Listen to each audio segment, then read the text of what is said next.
So today's Friday, so we usually travel on Saturdays. So I need to do some things today to get ready to go tomorrow. One of them is check tire pressure.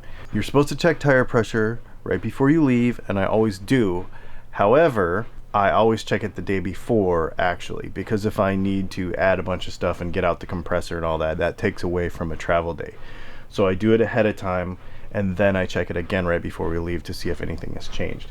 It's actually pretty easy because I have the tsttruck.com tire pressure monitoring system. And so this is a pretty simple deal. It'll take a few minutes after I turn it on to detect all the sensors, and then we'll look it over and see what we need to do. Okay, so now you can see all the tire temperatures are up, or tire pressures and temperatures are up, and this is really interesting. On the cold side of the motorhome, it's 39 degrees and 94 psi. On the warm side, it's 73 degrees and 96 psi.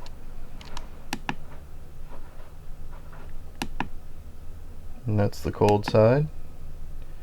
That's the cold side. That's the warm side. And that's the cold side. Because the sun is on this side of the motorhome right now, and it's still really cold outside. As cold as it is outside, I'm okay with those temperature, or with those pressures. It varies a lot with temperature, actually. So as long as we're at 70 degrees and yeah, I mean, that's close enough for me.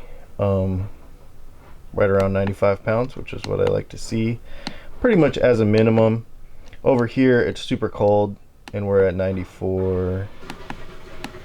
Let's see, 93. That's really cold.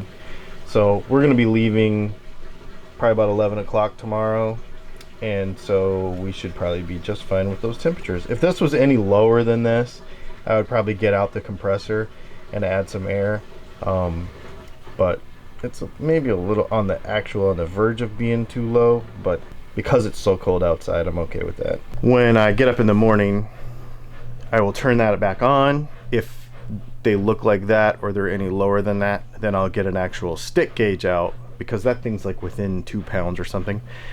I'll get an actual stick gauge out and walk around the motorhome, check everything, make sure it's 100%.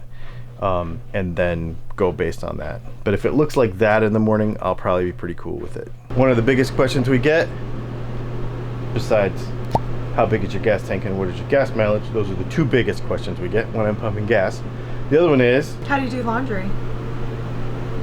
And the easy answer is go to the laundromat, but which is what our answer was gonna be, because we were fine with that idea. I don't care about a laundromat. I love the idea of throwing everything in and everything's done and you don't have multiple loads. But because of COVID, I was like, I want to sit in a laundromat with people. Exactly. So this is what we did. Ta-da! Ooh, it even has that like sunny glow. So what is this thing? Yeah, so this is, I don't know how you say this brand. Splendide. Splendide, which is a very common brand in RV world. So this is kind of like a combo. You may see this in a college setting, RV setting. It's an all-in-one. So put things in dirty and they come out dry and clean. So it does the wash and the dry cycle. But you can set all of that to your specifications. So if you only want to wash, you can just wash. If you only want to dry, you can just dry. That was important to me because I just had a fear, you know, like what if we run to the beach and we want to just dry towels? I wanted the flexibility. We got this specific model after way too much research, because we're over researchers, because of the shock system that it has. One, I wanted the washer to last, because if you've ever had a front loader, you know these things are important. And two, you mean it has like a suspension? Mm-hmm. Oh, I didn't know that it part. literally like has to ride down the road with us. So it's not like being in a house where it's just sitting on a solid floor. So I just wanted to make sure that it was a little more sturdy. I didn't know it had. That's a part of the research that I didn't realize. Yeah. The research that I wanted to look into was a lot of people complain about these things because they don't work right or they don't dry well or whatever. There's two different varieties of them. One does not have a vent to the outside.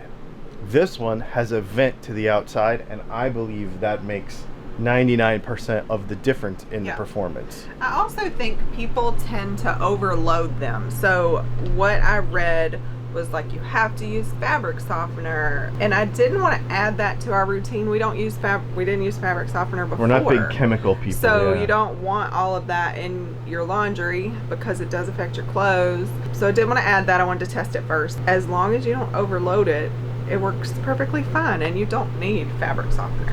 When she says overload, how much clothes is that?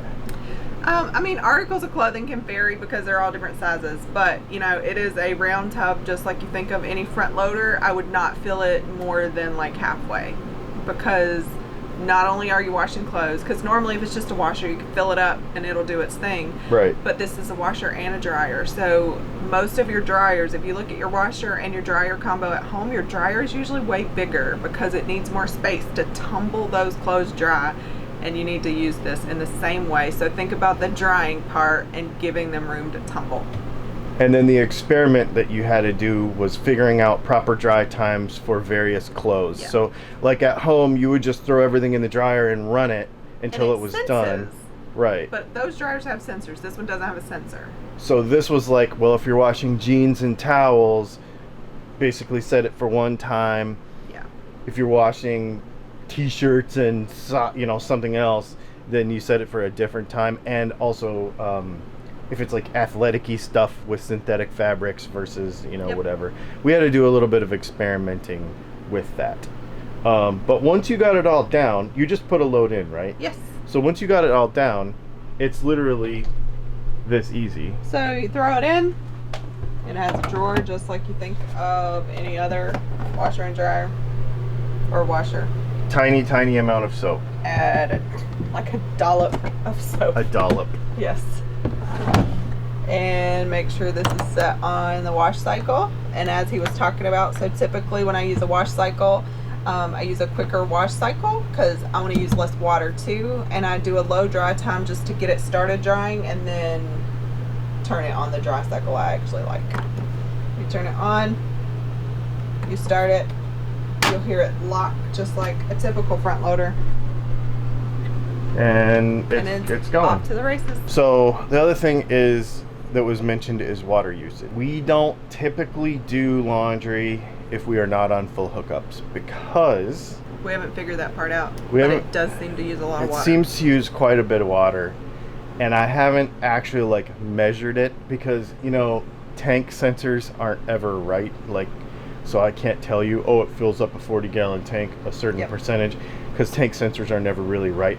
I haven't really figured out. The only thing I could really do is empty the gray tank, run a load of laundry, and then empty the gray tank into 5-gallon buckets or something and figure out how much it actually uses.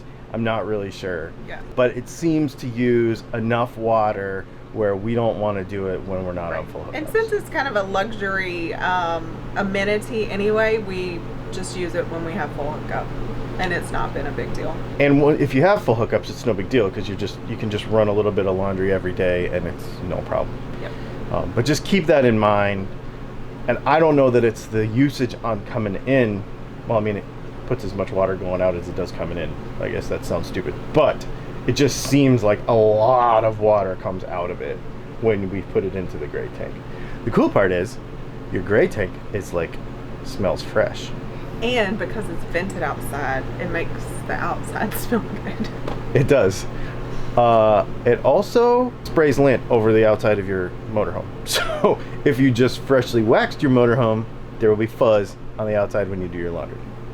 There are worse things. That is our full report on our Splendide 2100XC. Yes, and it also comes in silver, but you pay extra for that, and we didn't care because it's in a cabinet. Yeah. The end.